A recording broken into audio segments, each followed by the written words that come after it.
ကျမအဒီဘက်ပေါ့ဘယ်ဘက်ကဟိုဒီပေါ့ဘာမြန်မာလိုတော့ဘယ်လိုခေါ်လဲဟိုနည်းပေါ့ကြီးပေါင်းသဘောပေါ့နော်သူကကြီးပေါင်းကကျမက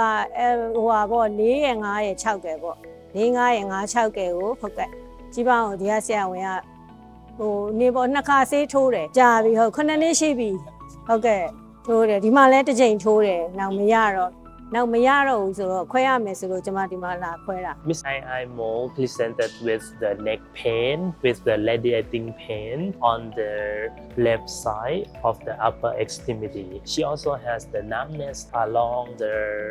left arm and left hand. The pain getting worse. The medication and the injection cannot control the pain. So I recommend her to do the MRI on the cervical spine. The MRI was show the disc and the bone compressed on the nerve, especially on the C4-5 and C5-6 level of the cervical spine. That is the indication for doing the surgery. I send her to do the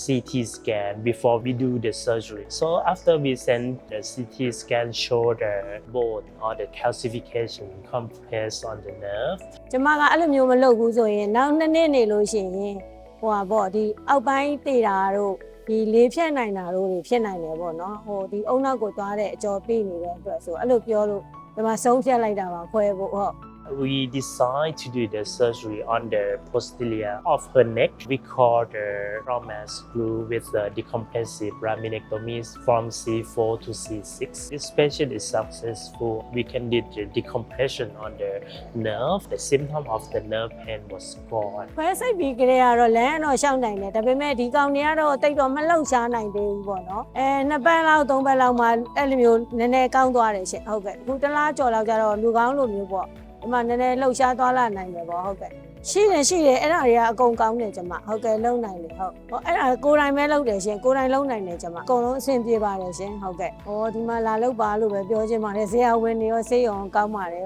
ဆရာဝန်တွေကအရင်စိတ်ချရပါတယ်ပြီးတော့ကတော့အကုန်လုံးကိုအဆင်ပြေပါတယ်ရှင်ပြောစရာမရှိပါဘူးဟုတ်ကဲ့